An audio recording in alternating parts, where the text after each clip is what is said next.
What's up, guys? Winter Kills here. Welcome to a brand new deck profile. I'm here at Locals with Austin. He just got top 4 at our most recent mega tournament. Playing what deck? I am playing 60 card Brave Adventurer DPE War Crimes. Interesting. Yeah. All right, and you said it was 60 cards, right? Yeah, 60 cards. All right, let's take a look at the profile. All right, so we'll start with the 3 of. Pretty standard.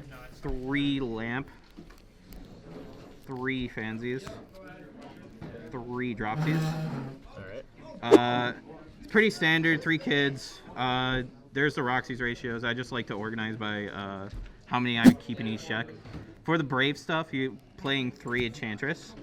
And now here's the real sauce, the hand trap lineup. Okay. 3 Lancia, 3 Ash, 3 Ogre, Oh my god. 3 Veiler, 3 Crow, There's more. Oh my goodness. 3 Nib, 3 Gamma, 3 Gamma, 3 Ghost Bell. Oh my god. 27 hand traps in total. That is insane. So the reason I did this is because I feel like a variety of hand traps is really popular. And the math behind this is that you should be drawing, to draw 1 to 3 hand traps, this will give you in 60 cards about, you should be drawing a starter, a brave piece of the Brave, and possible 0 to 1 bricks 24% of the time. In 47, which is also what I was testing, you get the same amount of pull rate in doing 2-2-2 with the same variety. Okay. Of the hand trap lineup, I liked Gamma the least. This bricked me a lot. Because it's high impact, but it also bricks you in your hand a lot because you want to draw off planks, you want to get your plus. I really wanted to play Small World. I really like it. It's anything into anything in this deck with the sheer amount of monsters you play. But I couldn't find any in time. DD Crow, honestly, was the GOAT today. Yeah, it seems like that card definitely worked in your favor. Yeah. Round 2, you'll see it on the feature match. I won because I was able to, in a DPE state, banish his DPE in the board state and enable win in time. Yep. I originally was going to play Droll, but I'm like, there's a player that's known for Striker here, and I'm like, this graveyard manipulation is also really good, but banishing his endgage would have been really funny. That's true. Yeah. Ghost Bell, pretty explanatory. Good in the mirror, and the mirror is the most annoying matchup you have. Nib, very good. Ash, Ogre, Veiler. All these are really standard hand traps. Yeah. Lancia was a kind of meta call. I was expecting a lot of PK and a lot of VW. So I put the Lancias in. And also, it's really good into evenly. Yeah. Because if you leave the token on board and they bait out your Griffin, you just lose. Yeah. This lets you not lose to evenly in that scenario. Okay. It also lets you dodge a DP and stuff like that. Yeah. Gotcha. Nothing much. The only thing I probably changed would be the Gammas. Okay. But How many hand traps again? You say 27. That is insane. 27 in 60, 17 in 46, 45. Okay. Yeah. My goodness. All right, for the 2 ofs. 2 Roxys. 2 Roxys is pretty standard. You don't play 3. That's the only 2 ofs. The 1 ofs, also known as the Brick City. Griffin Rider and Negate on legs. It's so good. Right needs to be banned, please. True. DPE Bricks. Celestial Dasher. Very good cards. Driver. Very easy. I drew this once. I lost that game. Sounds about right. Yeah, so that's the monster lineup. Alrighty. Yeah, I'm sorry about that. Now on to the spell lineup. 3 place. You could play 2 place in a paraforming. I like 3 place specifically because you need a disc in the current variant of the combos. You like to have a discard for pranks, and this just sells that. If you want to play if you either can't find a 3rd place, you can just play a terraforming. Gotcha. 3 right, best card in the game. Actually insane. Yeah, this card does everything for you. This card lets you chain block. It lets you do other things. Gets you a body. Draco back makes floodgates almost completely irrelevant. Pandemonium. If I was playing this 40 card version, I would have cut this to 1 because you only really need 1 in rotation.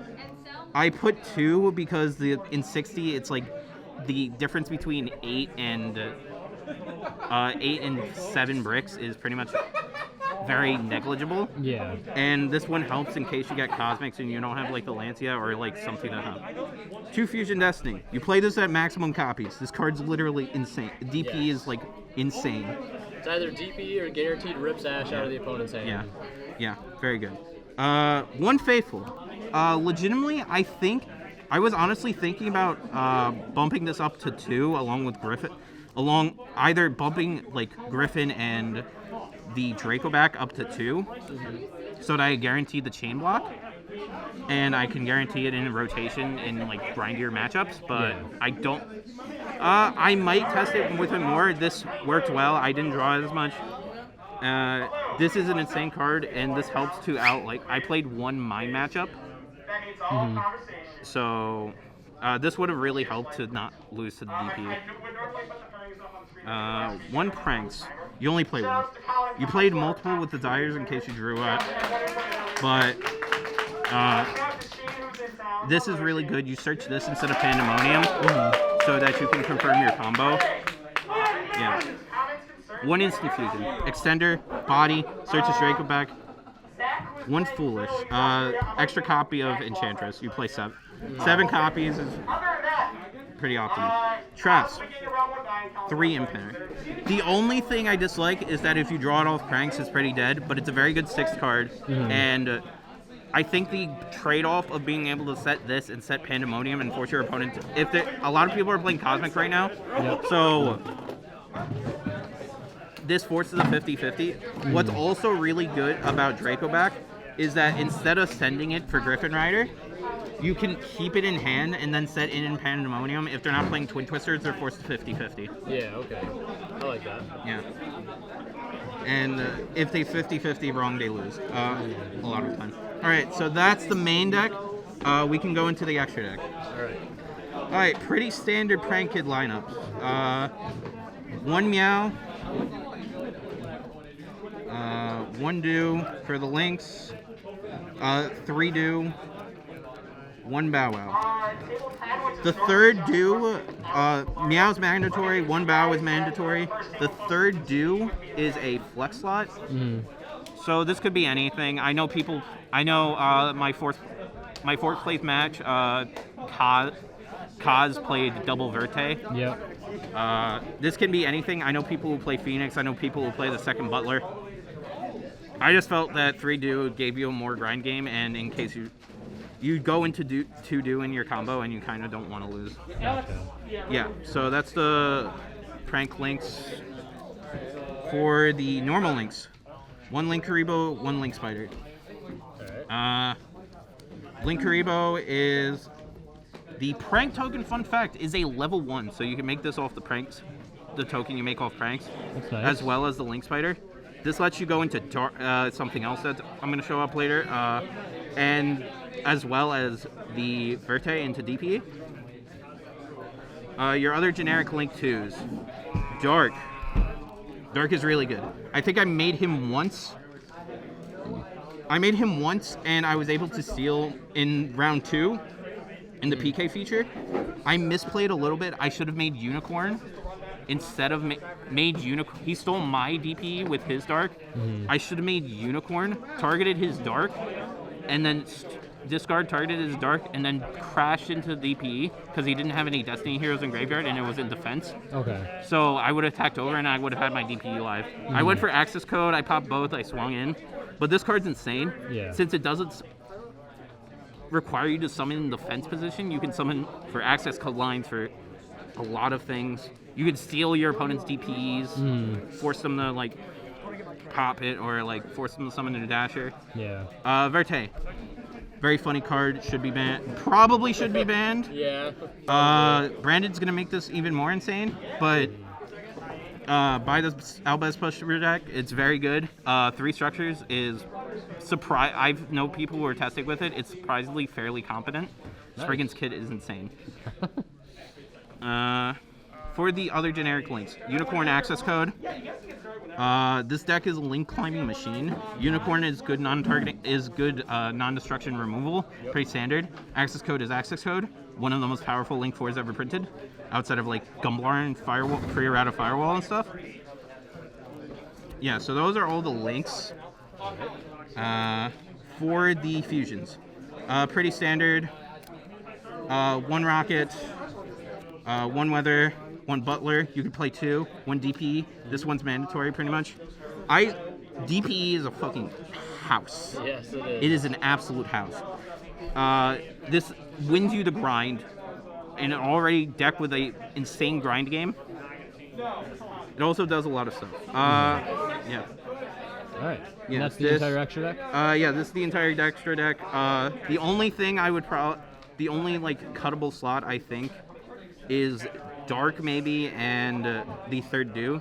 Other than that, I think everything else is pretty much extra mandatory. This is super tight. If you want to play a budget version, you can play like Boral Sword, but you can make it fairly efficiently. But besides that, that's very cool.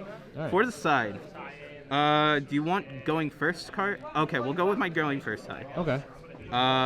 1 called by, 3 triple 2.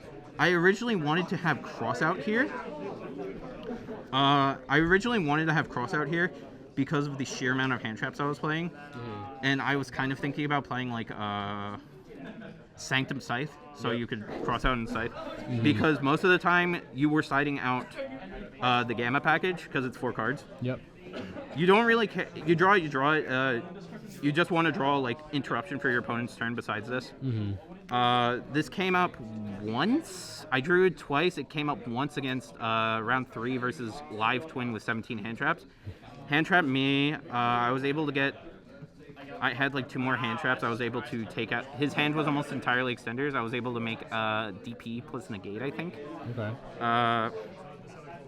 Hand knowledge is insane. Yeah, that's pretty much it. All right. Called by is kind of alright since the sheer amount of hand traps you play, you might draw into something that's dead. Yeah. Yeah.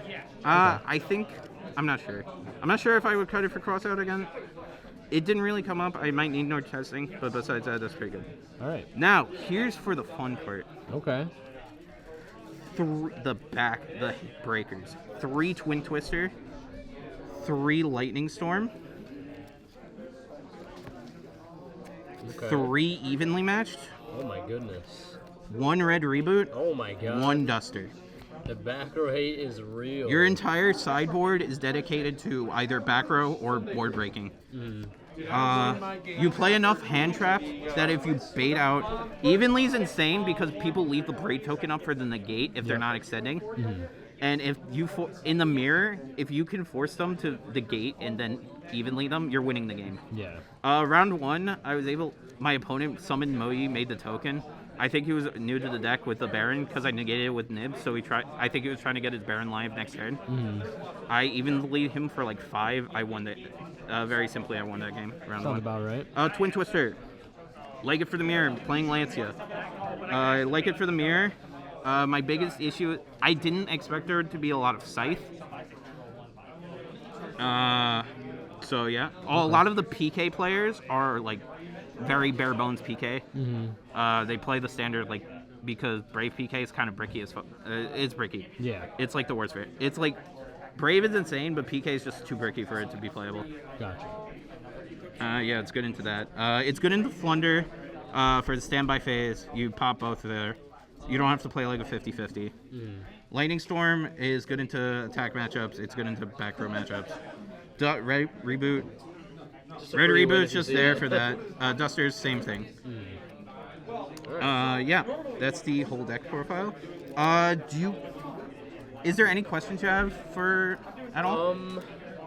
No questions at the moment. The only question I have is, what were your matchups? My matchups. Round 1, I played versus Sword Soul Tangy. I think I lost that die roll. Round 2 was versus Peak. I think round 2 was the feature. Round 3 was versus the resident live twin player, Johnny Vu. Yep, shout out to Johnny. 17 hand traps of 40. Round 4 isn't on feature badge. That was on Luna Try by our own DB Lurker himself. Yes, shout out to DB Lurker. Yeah. Round 5, that's also on feature. That was also by the PK player. 2 to 3 hand traps. That's pretty much the story of the game. Yeah. I think I drew evenly also. Top 8, I played against Invoked Pile by one of Hank, Yeah. I think it was my name. Top 4 was the. I think Against they're still Kaz. playing. Did Kaz win? No, he didn't. Okay, Kaz lost. Triluna won. Trilurelisk won. Who thought? Before funny enough, I accidentally lost my pranks in my side deck. Oh no. I didn't realize it. I was not in. I should have just in retrospect, I should have just let Javer had. I was super frazzled because of that. I was in a bad head state. I lost because I missed like 7k damage because I thought I battle phased attacked into it. Yeah. And then It happens. because he nibbed and I activated that. I was like super frazzled there. I could have played better. I think I should have, in retrospect, I was guaranteed to get top anyway at that point because we were at 5. Yeah. I think I should have just let Javer had the win and then use the time in between to get my headspace together. Yeah. Like, it's a race. It's a marathon, not a race. Mm-hmm. And I think I forgot that. I played too fast. I think I should have played slower. We had 0, 1, 2, 3. I didn't want to scum people out of wins at locals in time and stuff. It's you live and learn. Exactly. I think I played suboptimally, definitely. I think this deck is extremely easy, honestly, like legitimately. It's very strong. I think if I would take this, I think this is the deck I was between this and Drytron, because establishing like double scythe, full DPE, and like Lancia is like kind of insane. But I think this is so easy. I think this is so easy and doesn't lose going first. It's hard. Okay. But yeah. All right. Well. Besides that, yeah. Shout out Winter Kills. Thanks for having me on. No problem. My First pleasure. deck profile. Yes. And let's hope to many more. Thank you. Absolutely. No Have problem. a nice night. Thank you. And last but not least, a huge shout out goes to our Divine Level channel members, and they are Tweeter0226, Pony Star, Cadillacs84, Keith Sidgers, and Justin Lamb. Thank you guys so much for your extremely kind and generous support of the channel.